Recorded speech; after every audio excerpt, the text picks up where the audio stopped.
Es una bendición Amén. alabar al Señor juntos. La alabanza de hoy ha estado pues de mucha bendición. Amén. Gracias a los jóvenes que ejecutaron muy bien los instrumentos, el canto, muy bien. Ha sido de mucha bendición. Bueno, gracias a Dios, hermanos, porque otra vez podemos estar reunidos para glorificar el nombre del Señor y para aprender de la palabra. Amén. Sean bienvenidos otra vez, nos alegramos que podamos juntos, siempre como familia, aprender de la palabra y alabar al Señor también. Amén, así es. Gloria al Señor. Vamos, hermanos, a orar antes de leer la Biblia. Amén. Vamos a leer en Filipenses, pero antes vamos a orar. Aleluya. Gloria a Dios. Nos ponemos en las manos del Señor y le pedimos de que Él obre en las peticiones. Padre nuestro que estás en los cielos, santificado sea tu nombre. Gracias te damos, Señor, porque tú eres bueno. Para siempre es tu misericordia. Gracias por tu presencia. Gracias por poder adorarte. Gracias por la bendición que nos has dado. Gracias, Señor, porque aunque somos infieles, tú siempre permaneces fiel. Padre, límpianos. Te pedimos perdón por nuestras faltas. Nos arrepentimos, Señor, y te rogamos que nos ayudes a ser fieles cada día, a imitar tu conducta. Señor, en esta hora ponemos en tus manos las peticiones de oración. Te rogamos, Padre, de que estés obrando, de que estés sanando. Te pedimos que llegues a los hospitales y a las cárceles, imparte justicia en las cortes, sana a los enfermos. Señor, en el nombre de Jesús, glorifícate. Y te pedimos que al meditar en tu palabra podamos ser edificados. Te lo pedimos en el nombre de Jesús. Amén. Capítulo 2, vamos a leer de Filipenses. Vamos a leer el versículo número 12. Dice la Biblia: por tanto, amados míos, como siempre habéis obedecido, no como en mi presencia solamente, sino mucho más ahora en mi ausencia. Ocupaos en vuestra salvación con temor y temblor, porque Dios es el que en vosotros produce así el querer como el hacer, por su buena voluntad. Haced todo sin murmuraciones y contiendas, para que seáis irreprensibles y sencillos, hijos de Dios sin mancha, en medio de una generación maligna y perversa, en medio de la cual resplandecéis como luminares en el mundo, asidos de la palabra de vida, para que en el día de Cristo yo pueda gloriarme de que no he corrido en vano, ni en vano he trabajado, aunque sea derramado en libación sobre el sacrificio y servicio de vuestra fe. Me gozo y regocijo con todos vosotros. Asimismo, gozaos y regocijaos también vosotros conmigo. Amén. Pueden sentarse, hermanos, por favor. Queremos también más adelante comentar los versículos finales, desde el versículo 19 hasta el 30. Con la ayuda de Dios los vamos a comentar también. Bueno, en esta hora el tema sobre el cual queremos meditar es la conducta del creyente. La conducta del creyente. Pues la palabra nos enseña con toda claridad el ejemplo, el mejor ejemplo, que fue el ejemplo de Cristo. Y vamos a poner en segundo lugar el ejemplo de Pablo. Pablo, pues, según lo que nosotros podemos leer, Pablo es uno de los mejores discípulos de Cristo. Incluso superó a los 12. En la carta a los Corintios vemos cómo Pablo escribe y defiende su ministerio, porque muchas personas a él no lo tomaban en cuenta, no lo tomaban en serio, pues porque él empezó a servir a Cristo hasta ya después, muchos años después de que Cristo se había ido. Y Pablo defiende su ministerio, y es más, hay algunos pensadores, algunos estudiosos de la Biblia, que creen que Pablo hubiera sido el verdadero sucesor de Judas. Dice la Biblia en el libro de los Hechos que los apóstoles se pusieron de acuerdo para escoger al sucesor de Judas. Y dice, echaron suertes. Yo no sé qué clase de cosas hacían ellos, ¿verdad? Cosas de ellos. Y no sé qué tan correcto estuvo también que escogieran al sucesor de Judas echando suertes, no sé cómo. El asunto es que dice la Biblia que escogieron a uno que se llamaba Matías. Eso lo registra la palabra. Pero como digo, hermanos, hay personas, hay teólogos que ellos consideran que el mejor sucesor de Judas hubiera sido el apóstol Pablo. Pero bueno, esas son situaciones que en nada le afectan al evangelio, pero bueno, solo como una curiosidad. Entonces Pablo, hermanos, él entregaba todo, completamente todo, para la causa de Cristo, para hacer la voluntad de Dios, para obedecer el mandamiento de Jesús de ir y predicar el evangelio. Y Pablo también tenía personas en las cuales él confiaba, que no eran muchas, por cierto. Aquí vamos a estudiar dos nombres después de Pablo, que sería Timoteo y el otro que se llama Epafrodito. Eran dos personas que eran de la entera confianza de Pablo. Pablo hablaba bien de ellos, Pablo sabía que ellos no le iban a fallar, y bueno, así ocurrió. Ellos se mantuvieron firmes. Pero el ejemplo de Pablo, hermanos, es un ejemplo de sufrimiento, es un ejemplo de entrega, un ejemplo de dedicación, un ejemplo de negarse a él mismo, como lo hizo Jesús. Dice la Biblia en el versículo, miren lo que dice el 5. Dice el versículo 5: haya pues en vosotros este sentir que hubo también en Cristo Jesús, el cual, siendo en forma de Dios, no estimó el ser igual a Dios como cosa a que aferrarse, sino que se despojó a sí mismo, tomando forma de siervo, hecho semejante a los hombres, y estando en la condición de hombre, se humilló a sí mismo, haciéndose obediente hasta la muerte, y muerte de cruz. Por lo cual Dios también le exaltó hasta lo sumo y le dio un nombre que es sobre todo nombre, para que en el nombre de Jesús se doble toda rodilla de los que están en los cielos y en la tierra y debajo de la tierra, y toda lengua confiese que Jesucristo es el Señor, para gloria de Dios Padre. O sea, la humillación de Jesucristo. Jesús tuvo doble humillación. La primera humillación, hacerse mortal. Hacerse mortal.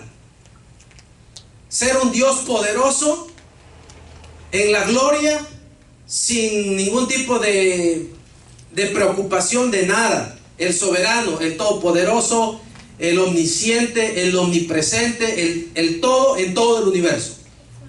Y de ese todo reducirse a un simple mortal, así como nosotros. Es humillante. Así, hablando a las cabales, es humillante ser humano, ¿verdad? Hay partes de la vida humana que es humillante, pues. Uno dice, qué barbaridad, ¿verdad? Pues ni modo, así me hizo Dios. Entonces Jesús tuvo que humillarse, hacerse como nosotros. Humillación número 1. Y la humillación número 2, dejarse, sí, capturar por los otros seres humanos, entregar su vida, dar su vida por nosotros, recibir un sinfín de calumnias. Dice la palabra, se humilló a sí mismo. Dice, estando en la condición de hombre. O sea, ya se había humillado la primera vez. La segunda vez, se humilló a sí mismo, haciéndose obediente hasta la muerte, y muerte de cruz. El ejemplo de Jesús, hermanos, no hay nadie que lo pueda superar. Nadie. Pero si alguien quería imitar a Jesús con todo su corazón, ese era Pablo. Ciertamente. Y bueno, Pablo tuvo una conducta ejemplar en cuanto al evangelio se refiere. escribió 3 epístolas, bueno, 3 epístolas que tenemos registradas, pero se entiende que hay otras que no sé por qué no las han incluido. Por ejemplo, está una epístola que se llama la epístola a los laodicenses, a los hermanos de la Odisea, pero esa no la tenemos. Entonces Pablo dio un ejemplo de entrega, de humildad, de dedicación, un ejemplo, sí, parecido al ejemplo de Cristo. A Pablo, hermano, yo no sé cómo es que Pablo sobrevivía, porque él siempre lo atacaban por multitudes, lo agarraban, como decimos, en vaca, uno contra todos, varias veces. Y bueno, pues su condición física, yo creo que quedaba varios días en la cama, recuperándose. Lo trataban como un criminal y nada que ver. Dice el versículo 12: por tanto, amados míos, como siempre habéis obedecido, no como en mi presencia solamente, sino mucho más ahora en mi ausencia, ocupaos en vuestra salvación con temor y temblor, porque Dios es el que en vosotros produce así el querer como el hacer por su buena voluntad.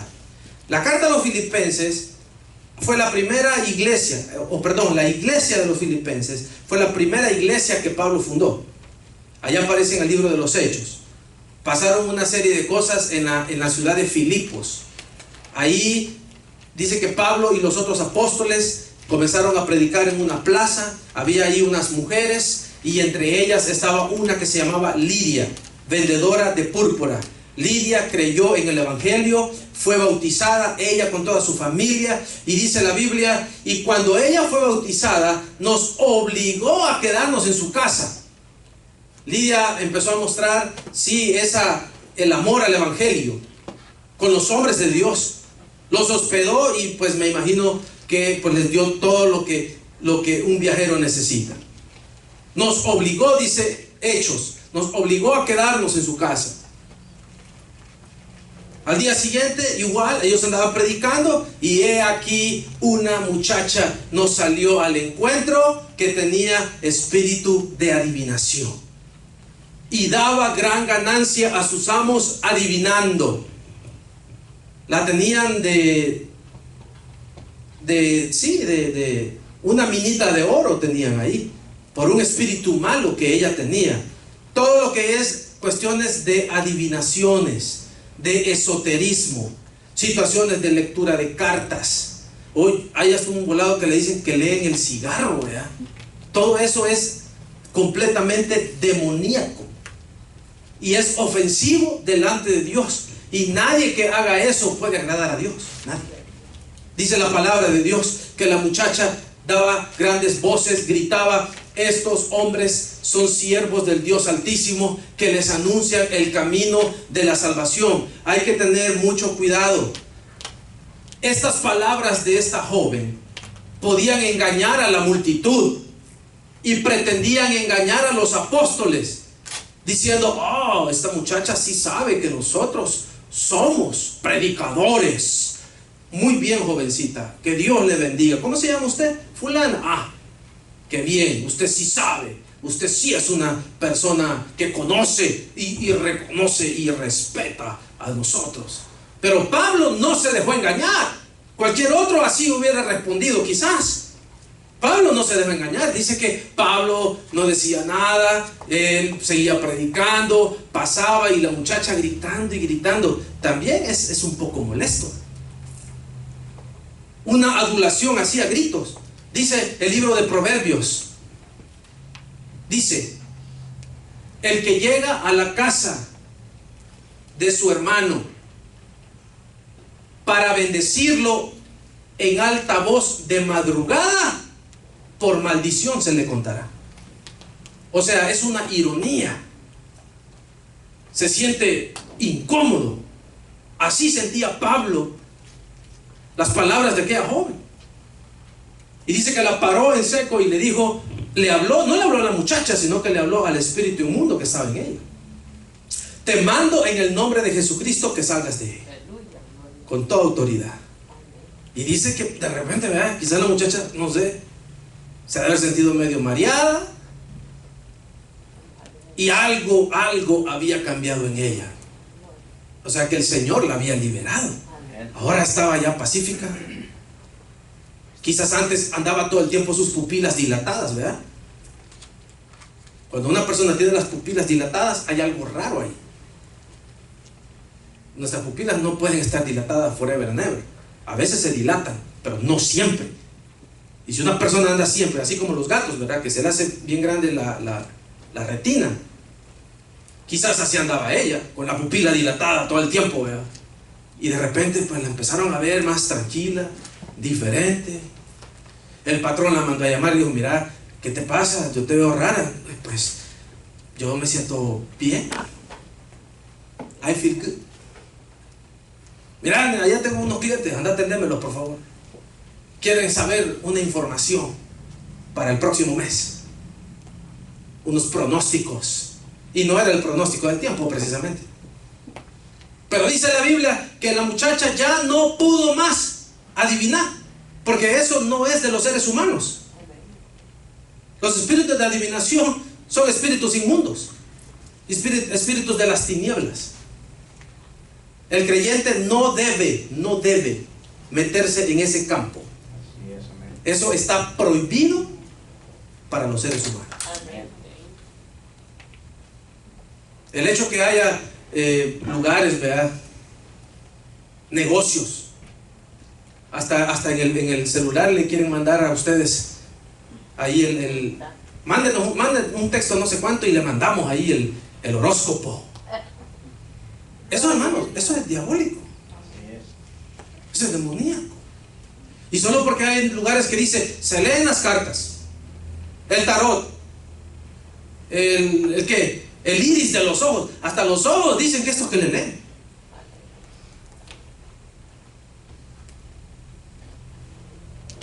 El creyente no debe participar en eso. Si usted osa hacer eso, cuando usted ore, el Señor no le va a oír. ¿Sabe por qué? Porque el Señor le dice: pues vos estás oyendo otra cosa, no me necesitas. ¿Se acuerdan lo que le pasó al hijo de Cis? Aquel cayó tan bajo que tenía que ver arriba para ver el fondo. Así. Estaba en bajo relieve. Se disfrazó porque era el rey y se fue a ver, dice la Biblia, a entrevistarse con una pitonisa. Ya estaba mal. Y dice que la pitonisa lo reconoció. Le dijo: no puede ser, porque era un delito en Israel la práctica de sortilegio, de agorería, de adivinación, hechicerías, invocación de demonios. Todo eso era un delito. Pero llegó el líder de la nación, que era nada menos que Saúl, el hijo de Cis. Y la mujer se sorprendió. Le dijo: no entiendo lo que usted está haciendo aquí. Y Saúl le dijo: usted no se preocupe, haga lo que le voy a decir. Hay mucha polémica con ese versículo, porque dice la Biblia que Saúl le pidió a la adivina de Endor que invocara el espíritu de Samuel. Y dice la Biblia que de repente la mujer le dijo: veo una figura como de un anciano.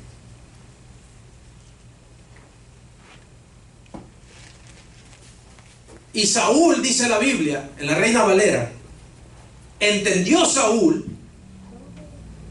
que era Samuel. Lo que sea que diga la Biblia, hermanos, que sucedió en ese momento, nosotros tenemos que mantenernos firmes por el estatuto divino, por lo que dice la palabra de Dios. La vez anterior hablamos de la idolatría. La idolatría también tiene su trasfondo demoníaco. En el caso de la muchacha adivina de Filipos, igual, ella estaba practicando una acción desagradable delante de Dios. Nosotros, hermanos, todo lo que usted necesita saber es lo que está en la palabra. Es todo. Amén. ¿Hay algo más que usted tenga curiosidad? Bueno, le sugiero que ore. Ore. Sí, pues yo tengo esta duda. Bueno, ahí está la palabra. ¿Qué dice la Biblia? Oremos. Pidámosle al Señor la guianza, la sabiduría.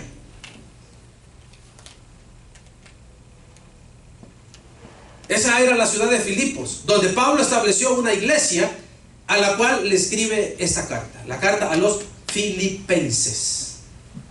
Aproximadamente en el año 65 después de Cristo.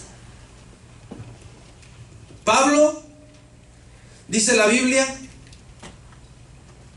que tenía sus ayudantes, en este caso Timoteo y Epafrodito. Habla también de Silas. El hermano Silas andaba con Pablo en Filipos cuando los encarcelaron. Cuando supieron que la muchacha ya no podía adivinar por la oración de Pablo, ¿saben lo que hicieron? Los agarraron y los metieron presos.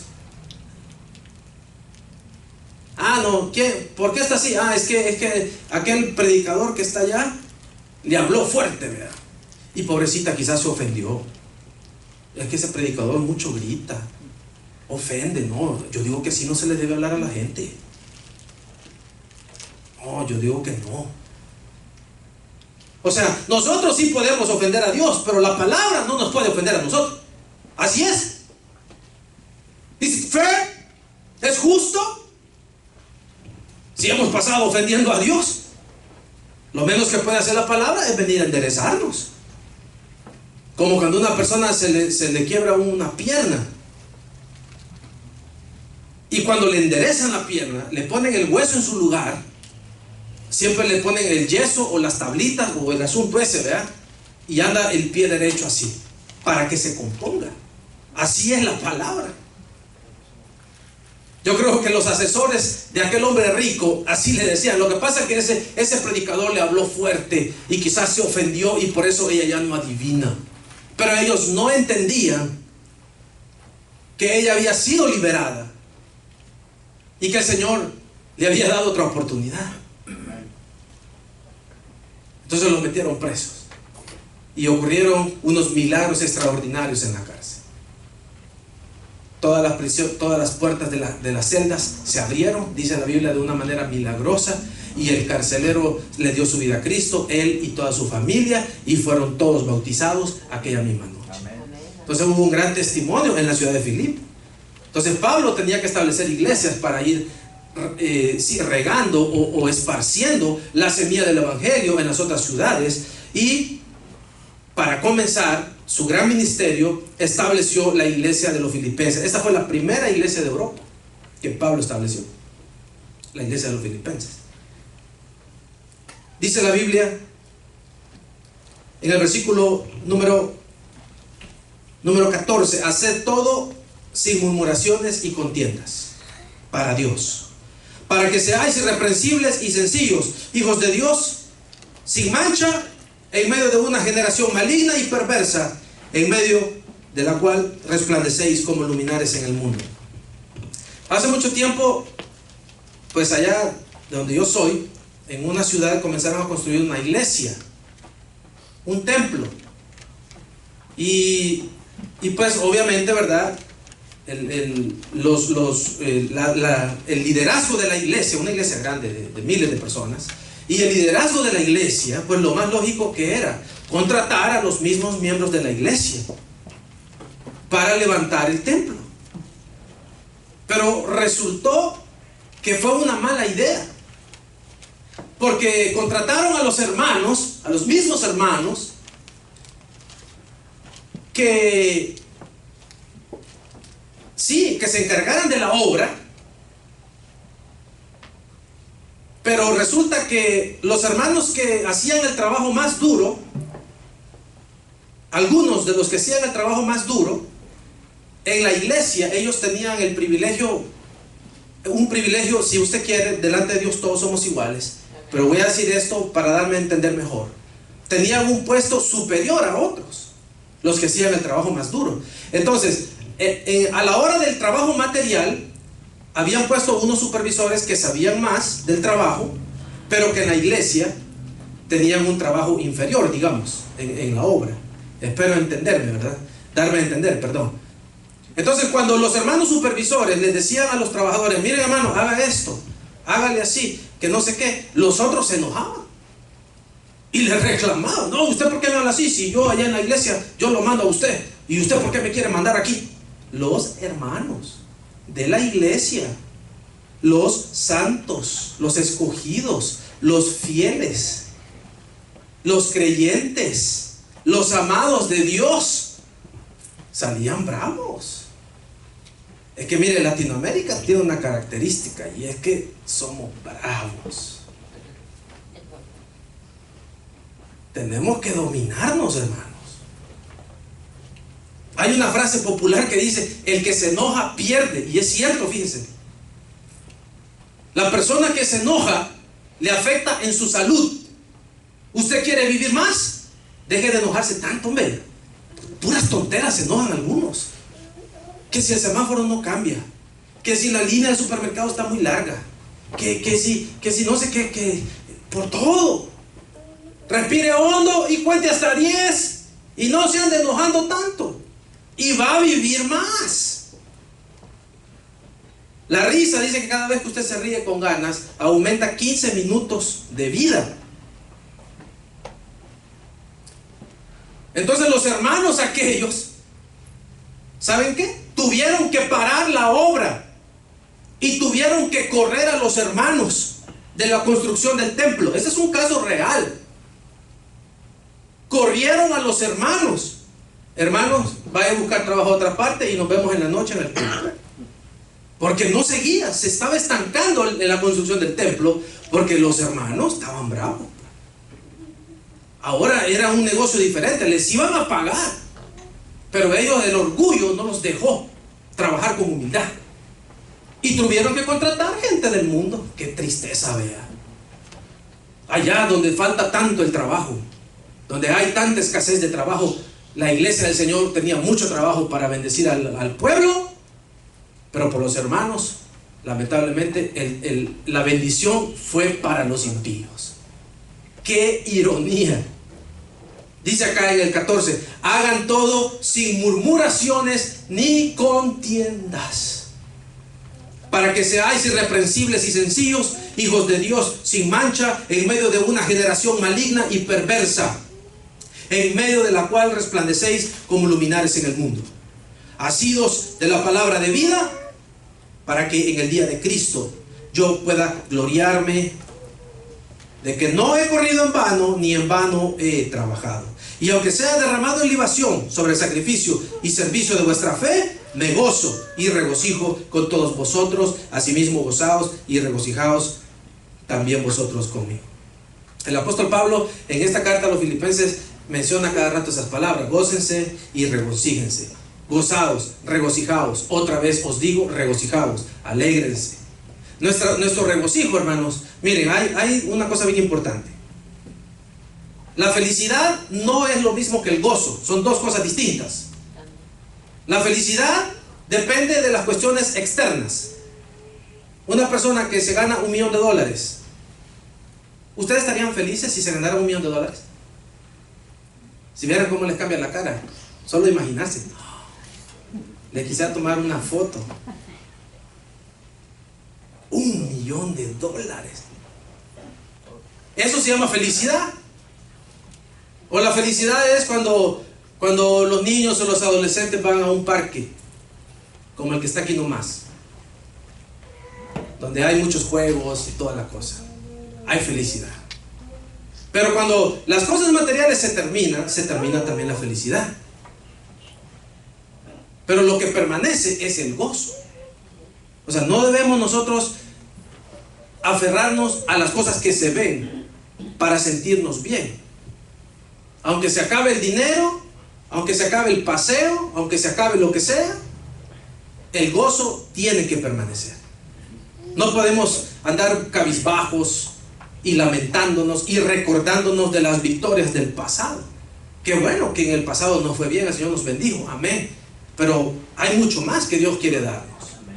Dice la Biblia: gozaos y regocijaos también vosotros conmigo. Pablo habla del gozo, mantener ese espíritu alegre, mantener esa conducta, mantener ese optimismo y estar seguros de que Dios está con nosotros y que Él ha de bendecirnos. Dice el 19: espero en el Señor Jesús enviaros pronto a Timoteo, para que yo también esté de buen ánimo al saber de vuestro estado. Pues a ninguno tengo del mismo ánimo, y que tan sinceramente se interese por vosotros.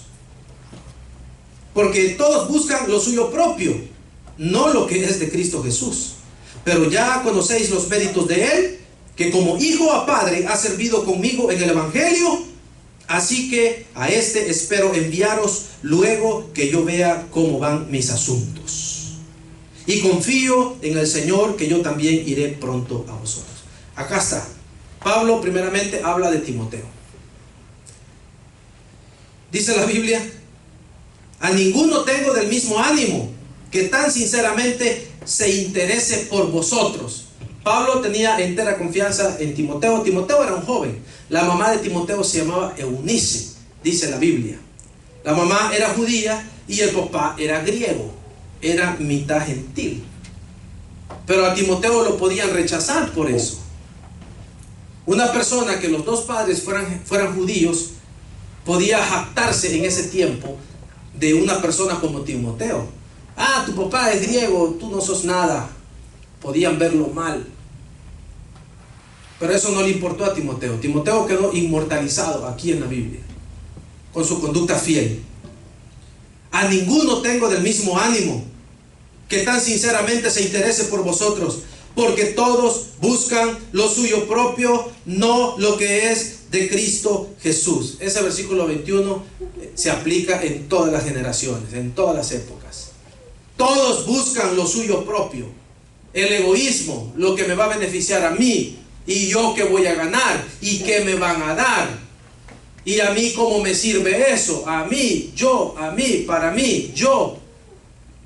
El ser humano está invadido de un egoísmo natural, por naturaleza. Somos egoístas. Pero ahí también debemos aplicar lo que dice la Biblia. Es que cuando nosotros leemos los versículos, se oyen bien bonitos, ¿verdad? ¿Qué dice la Biblia en Gálatas? Crucificado estoy juntamente con Cristo, y ya no vivo yo, sino que Cristo vive en mí. Gloria a Dios, dicen las iglesias. Se oyen bonitos los versículos, pero es que no es solo de repetirlos, es de ponerlos en práctica. Crucificado estoy con Cristo. O sea, tengo que vivir para Dios, hacer las cosas que no quiero por la causa del Evangelio, salir de mi comodidad por la causa del Evangelio. En todas las áreas, todos buscan lo suyo propio, no lo que es de Cristo Jesús. Pero ya conocéis los méritos de Él, que como hijo a padre ha servido conmigo en el Evangelio. Así que a este espero enviaros luego que yo vea cómo van mis asuntos, y confío en el Señor que yo también iré pronto a vosotros. Ahí termina con Timoteo. Vamos con Epafrodito. Mas tuve por necesario enviaros a Epafrodito, mi hermano y colaborador, compañero de milicia, vuestro mensajero y ministrador de mis necesidades, porque él tenía gran deseo de veros a todos vosotros, y gravemente se angustió porque habíais oído que había enfermado. Pues en verdad estuvo enfermo, a punto de morir, pero Dios tuvo misericordia de él, y no solamente de él, sino también de mí, para que yo no tuviese tristeza sobre tristeza. Así que le envío con mayor solicitud, para que al verle de nuevo os gocéis, y yo esté con menos tristeza. Recibidle pues en el Señor con todo gozo, y tened en estima a los que son como él, porque por la obra de Cristo estuvo próximo a la muerte, exponiendo su vida para suplir lo que faltaba en vuestro servicio por mí. Dice que Epafrodito, por la obra de Cristo, estuvo próximo a la muerte. exponiendo su vida. No menciona nada más la Biblia, no sabemos exactamente cuál fue el acontecimiento. Pero dice Pablo, estuvo próximo a la muerte por causa de la obra de Cristo. Y estaba triste también. Dice en el 26, gravemente se angustió porque habíais oído que había enfermado. Epafrodito también estaba enfermo, así como nosotros nos enfermamos. Pero dice la palabra que Dios tuvo misericordia de él. El Señor cuida de sus hijos. No tenemos que perder el sueño. No tenemos que dejarnos inundar el pensamiento con lo que está a nuestro alrededor. Las noticias atacan inmisericordiamente. Y la gente que está viendo el noticiero piensa que le va a pasar lo que dice ahí. Eso no es así. Eso no es así. Piensa que, ya me va a suceder. Y por eso tienen tanto éxito los comerciales esos de pastillas, de máquinas de hacer ejercicio, ¿de qué? De ollas milagrosas, ¿verdad? Lo que sea. La gente cree lo que sale allí en ese aparato luminoso. No todo lo que sale allí es cierto. La mayoría es pura fantasía. Películas, telenovelas, noticias. Los noticieros, hermanos, son modificados. Usted no piense. No piense que ellos son así completamente honestos. No. Quieren tener a la gente asustada. Me acuerdo cuando comenzó el presidente que ya va a salir. Comenzó una asustadera de gente. Y un montón de gente que se puso a tomar decisiones alocadas que les aseguro que ahorita se arrepienten. Una asustadera por los noticieros. Que va a hacer esto, que si no va a hacer lo otro, que si aquí, que si allá. La gente despavorida. Pues no estamos diciendo pues que todo va a ser color de rosa. Pero no nos dejemos asustar. El Señor está con nosotros. Amén, gloria a Dios, así es. Dice la Biblia. Así que lo envío con mayor solicitud, para que al verle de nuevo os gocéis y yo esté con menos tristeza. Recibidle pues en el Señor con todo gozo y tened en estima a los que son como Él. Porque por la obra de Cristo estuvo próximo a la muerte, exponiendo su vida para suplir lo que faltaba en vuestro servicio por mí. Entonces, hermanos, vemos en los ejemplos que hemos leído, sí, casos. Yo creo que nadie aquí ha estado cercano a la muerte por la causa del Evangelio. Ninguno de nosotros. Dice Hebreos, ustedes todavía no han resistido hasta la sangre. Estamos viviendo en un periodo light, donde el creyente se ha acomodado. Y yo no sé de dónde ha salido esa idea de vivir así, como cristianos cómodos. Estamos en la gracia, ciertamente, pero todavía tenemos un trabajo de predicar el Evangelio, de anunciar, de vivir para Cristo, de morir a nosotros mismos cada día, de negarnos a nosotros mismos cada día. Todo eso todavía está vigente para que tengamos que responder al que nos envió. Cuando el Señor venga por nosotros, vamos a tener que responder. Por lo tanto, hermanos, tomemos estos ejemplos y pues con paso firme continuemos. No andemos pues, sí, yo sé que pasan situaciones difíciles, ¿verdad? Pero lo que nos pasa a nosotros, hermanos, no es nada. No es nada lo que le pasó a Pablo, a lo que le pasó a Epafrodito, a Silas, al mismísimo Señor Jesús. Lo que nos pasa a nosotros no es nada comparado a lo que les pasó a ellos. Así que con más razón nosotros podemos seguir adelante, siendo fieles al Señor.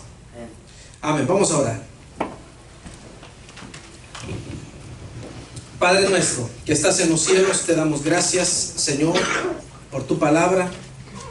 Te damos gracias por tu consejo. Te damos gracias por los ejemplos que tu palabra nos enseña. Te pedimos, Señor, que nos ayudes a mantener el denuedo, a mantener la valentía,